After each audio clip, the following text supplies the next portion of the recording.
दोस्तों नमस्कार, जोहार। चलिए जानते हैं झारखंड सूबा की ताज़ा खबरों को, लेकिन उससे पहले अगर आपने अभी तक इस चैनल को सब्सक्राइब नहीं किया तो सब्सक्राइब कर लें, जिससे कि आपको झारखंड सूबा की ताज़ा खबर रोजाना मिलती रहे।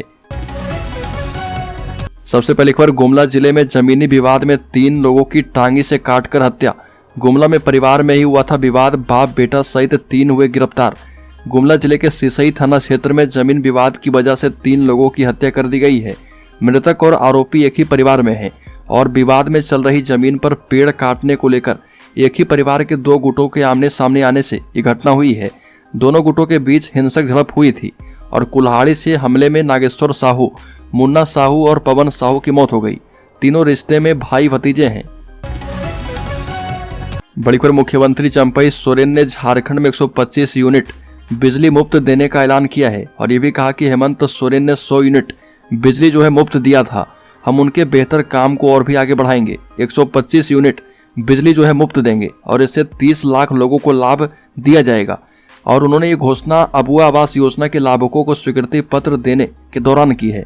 मुख्यमंत्री चंपई सोरेन ने मंच से हेमंत सोरेन और उनके नेतृत्व की तारीफ की है और उन्होंने कहा कि विपक्ष ने केंद्रीय एजेंसी का गलत इस्तेमाल किया है। अगर भाजपा की तरफ गए तो सारे पाप साफ हो जाते। अगली खबर, ईडी दफ्तर पहुंचे अभिषेक प्रसाद पिंटू, कारोबारी विनोद सिंह के साथ बैठाकर पूछताछ करेगी ईडी। गिरफ्तारी की भी चर्चा तेज है। झारखंड के पूर्व मुख्यमंत्री हेमंत सोरेन के प्रेस सलाहकार अभिषेक प्रसाद पिंटू ईडी कार्यालय पहुंचे हैं और चर्चा है कि जमीन घोटाला मामले में कारोबारी विनोद सिंह के साथ उनको बिठाकर पूछताछ की जाएगी और इन दोनों की जांच के लिए मेडिकल टीम भी ईडी कार्यालय पहुंच गई है। संभावना जताई जा रही है कि गिरफ्तारी हो सकती है। बड़ी खबर, हेमंत सोरेन से चैट पर विनोद से ईडी की पूछताछ। घर से जेएसएससी के एडमिट कार्ड मिलने पर भी सवाल जवाब होंगे। रेड में मिले थे 25 लाख रुपए। आर्किटेक्ट विनोद सिंह पूछताछ के लिए रांची में ईडी ऑफिस पहुंचे हैं और जांच एजेंसी को विनोद सिंह के घर पर छापेमारी के दौरान झारखंड कर्मचारी चयन आयोग द्वारा आयोजित कई प्रतियोगी परीक्षाओं के एडमिट कार्ड मिले हैं। बता दें कि जेएसएससी एग्जाम का पेपर लीक हो गया था और ईडी ने कोर्ट में पूर्व मुख्यमंत्री हेमंत सोरेन और विनोद सिंह के बीच व्हाट्सएप चैट पर हुई बातचीत को सबूत के तौर पर पेश किया था और इस चैट में अधिकारियों के ट्रांसफर पोस्टिंग का जिक्र है। चैट के आधार पर इसमें विनोद सिंह के शामिल होने की संभावना है। बड़ी खबर, भाजपा के प्रदेश अध्यक्ष और धनवार के विधायक बाबूलाल मरांडी गिरिडीह के गाबा पहुंचे और करोड़ों रुपए की लागत से बनने वाले 3 सड़क, 1 तालाब, जीर्णोद्धार की आधारशिला रखी और सबसे पहले गाबा पुरनकी आहार में तालाब जीर्णोद्धार की भूमि पूजन की। साढ़ा मोड़ से लेकर कुम्हैना मंझले पंचायत के बंगाली बारा से तिलैया के बीच सड़क शिलान्यास की गई और बाद में उन्होंने पीरा में क्षेत्र दौरा करके लोगों की समस्याओं को भी सुना। बड़ी खबर, धनबाद में फाइलेरिया से निपटने के लिए जागरूकता अभियान 10 फरवरी से 25 फरवरी तक होगा। कार्यक्रम का आयोजन कई जगहों पर दवा वितरण केंद्र खोला गया। धनबाद में फाइलेरिया उन्मूलन के तहत सीएससी कार्यालय से जागरूकता रैली निकाली गई, जिसमें एनसीसी कैडेट, एएनएम एवं सहिया लोग उपस्थित रहे। जिले में 10 फरवरी से 25 फरवरी तक फाइलेरिया उन्मूलन को लेकर मास ड्रग एडमिनिस्ट्रेशन कार्यक्रम चलाया जाएगा। 24 लाख लोगों को दवा खिलाई जाएगी और स्वास्थ्य विभाग ने इसको लेकर तैयारी भी शुरू कर दी है। स्वास्थ्य विभाग ने बताया कि सभी सरकारी और निजी स्कूलों और अस्पतालों में फाइलेरिया रोधी दवा खिलाई जाएगी और इतना ही नहीं, 10 से 25 फरवरी के बीच कई जगहों पर दवा वितरण केंद्र बनाकर दवा खिलाई जाएगी। बड़ी खबर, एक किशोरी को बाल विवाह का विरोध करना भारी पड़ गया। बाल विवाह का विरोध करने पर पेरेंट्स ने किशोरी को अपनाने से इनकार कर दिया। बता दें कि सीडब्ल्यूसी मां की अब करवाएंगे काउंसलिंग। विरोध की वजह से उनके परिजन बेटी को अपनाने से इनकार कर रहे हैं। मामला झरिया के कोयरी बांध का है। किशोरी ने अपनी शादी का विरोध किया और इसकी शिकायत चाइल्ड लाइन्स रांची से की थी। शिकायत पर बाल विवाह रुकवाया गया और लड़की को रेस्क्यू किया गया है। धनबाद सीडब्ल्यूसी के अध्यक्ष उत्तम मुखर्जी ने बताया कि झरिया के कोयरी बांध की किशोरी का विवाह चंद्रपुरा के पहाड़ी मंदिर में होना था। हालांकि इसकी सूचना बच्ची ने खुद ही चाइल्ड लाइन को दे दी। बड़ी खबर, धनबाद में महिला से दिन दहाड़े छिनतई, 4 अपराधियों ने लाखों रुपए का आभूषण लूटा। घटना से सनसनी। बड़ी खबर धनबाद से है, जहां पर सदर थाना क्षेत्र के हीरापुर हटिया के पास दिन दहाड़े 4 अपराधियों ने महिला से लाखों रुपए के गहने लेकर फरार हो गए। घटना के बाद महिला 100 नंबर डायल करके पुलिस को घटना की जानकारी दी है और पुलिस मौके पर पहुंचकर पीड़ित की शिकायत पर थाने में मामला दर्ज कर लिया है। अगली पर कांग्रेस के प्रदेश अध्यक्ष राजेश ठाकुर पहुंचे गढ़वा। राहुल गांधी के 14 फरवरी को गढ़वा आगमन को लेकर रूट का किया निरीक्षण। झारखंड प्रदेश कांग्रेस अध्यक्ष राजेश ठाकुर एक दिवसीय दौरे पर गढ़वा पहुंचे और वो 14 फरवरी को राहुल गांधी के गढ़वा आगमन को लेकर उनके रूट का निरीक्षण किया। राजेश ठाकुर के साथ प्रदेश के टीम में और भी कई लोग उपस्थित थे और इस अवसर पर प्रदेश अध्यक्ष राजेश ठाकुर ने कहा कि 14 फरवरी को न्याय यात्रा का सेकेंड फेज का शुरुआत जो है होने वाला है। अगली खबर बांग्लादेशी घुसपैठियों से प्रभावित जिलों में एनआरसी लागू करने की मांग। बता दें कि लोकसभा में गोड्डा के सांसद डॉक्टर निशिकांत दुबे ने संताल परगना में बांग्लादेशी घुसपैठी का मामला उठाया और सांसद ने संताल परगना में एनआईए का कार्यालय एवं बांग्लादेशी घुसपैठियों से प्रभावित जिले में एनआरसी लागू करने की मांग उठाई है। सांसद डॉक्टर दुबे ने कहा कि 20-25 वर्षों में राजनीतिक स्थितियों के कारण संताल परगना बांग्लादेशी घुसपैठी का कॉरिडोर बन चुका है। निशिकांत दुबे ने कहा कि आज एससी एवं एसटी की उत्थान की बातें हो रही है, लेकिन प्रत्येक राजनीतिक दल अपना वोट बैंक की वजह से बांग्लादेशी घुसपैठी को मदद करता रहा है। बड़ी खबर सूरज कुमार हत्याकांड में 2 आरोपी दोषी करार। जमशेदपुर की कोर्ट 13 फरवरी को सुनाएगी फैसला।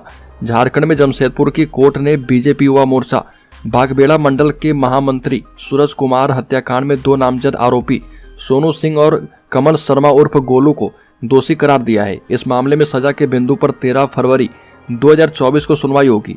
प्रधान जिला एवं सत्र न्यायाधीश अनिल कुमार मिश्रा की कोर्ट में शिकायतकर्ता की ओर से अधिवक्ता प्रभात शंकर तिवारी ने पक्ष रखा। बड़ी खबर झारखंड के गढ़वा में खेत में मिला अर्धनग्न अवस्था में युवती का छत बिछत शव। रेप के बाद हत्या की आशंका है। झारखंड के गढ़वा जिले में एक युवती के साथ रेप और हत्या का मामला सामने आया है। महिला की पत्थर से कुचलकर निर्मम तरीके से हत्या की गई। घटना की सूचना मिलते ही पुलिस मौके पर पहुंची और शव को कब्जे में ले लिया है और पोस्टमार्टम के लिए सदर अस्पताल भेजकर मामले की जांच शुरू कर दी है। मृतक युवती की उम्र 27 साल के आसपास लग रही है और लाश को देखकर ऐसा लग रहा कि 9-10 दिन पहले हत्या की गई है। बड़ी खबर झारखंड कर्मचारी चयन आयोग ने इन पदों के लिए निकाली वैकेंसी। झारखंड में सरकारी नौकरी की चाहत रखने वालों के लिए बड़ी खबर है। दरअसल जेएसएससी ने कनिष्ठ अनुवादक की नियुक्ति के लिए विज्ञापन जारी कर दिया है। रिक्त पदों की कुल संख्या 13 है और जारी विज्ञापन के मुताबिक आवेदन की प्रक्रिया 21 फरवरी से 20 मार्च तक चलेगी। बड़ी खबर कोल्हान को अबुआ आवास योजना की सौगात। अफसरों से बोले चंपई सोरेन। कहा कि गरीबों के साथ अन्याय किसी भी स्तर पर ना हो। झारखंड के मुख्यमंत्री चंपई सोरेन ने कोल्हान प्रमंडल के 3 जिलों को अबुआ आवास योजना की सौगात दे दी है।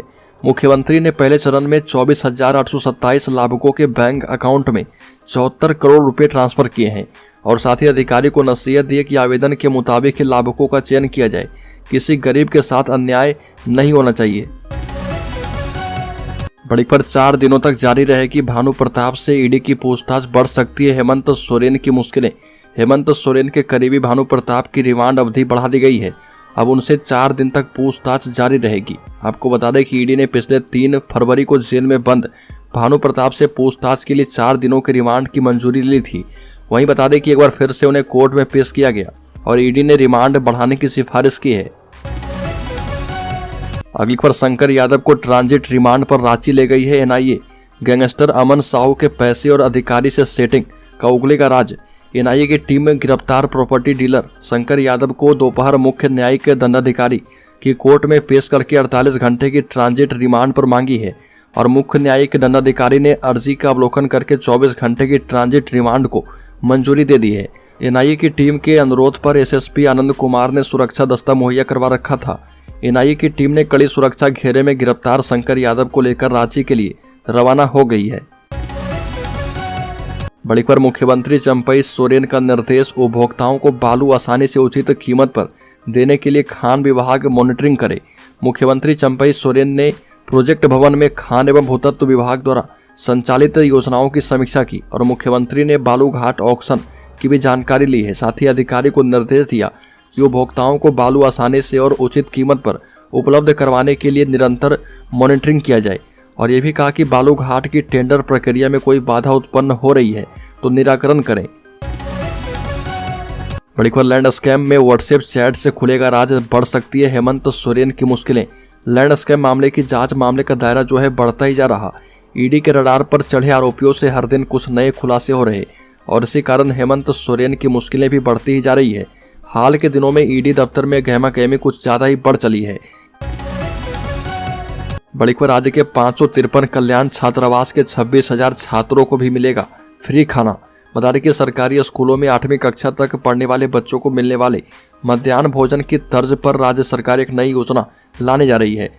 पहली बार झारखंड में कल्याण विभाग के द्वारा चलाए जा रहे सभी 593 हॉस्टल में रहने वाले लगभग 26,000 छात्रों को अब रोज फ्री 2 बार भोजन और 1 बार जलपान मिलेगा। इन छात्रावासों में स्कूल और कॉलेज में पढ़ने वाले अनुसूचित जनजाति, अनुसूचित जाति, पिछड़ी जाति और अल्पसंख्यक वर्ग के छात्र रहते हैं।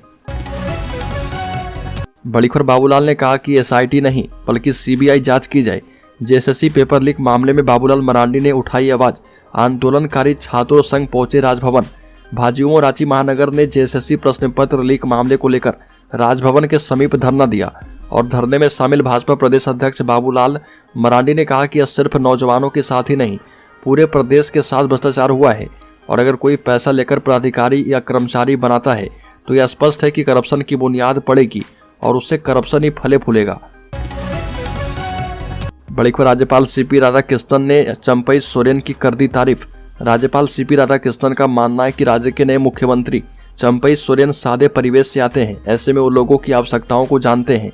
राज्यपाल ने आशा व्यक्त की है कि नए मुख्यमंत्री इस अनुरूप ही कार्य करेंगे। राज्यपाल ने नई सरकार से अपेक्षित प्राथमिकताओं पर चर्चा करते हुए कहा कि राज्य में जीरो करप्शन पर काम करना होगा। भ्रष्टाचार से मुक्ति के लिए पावर में बैठे लोगों को पहल करनी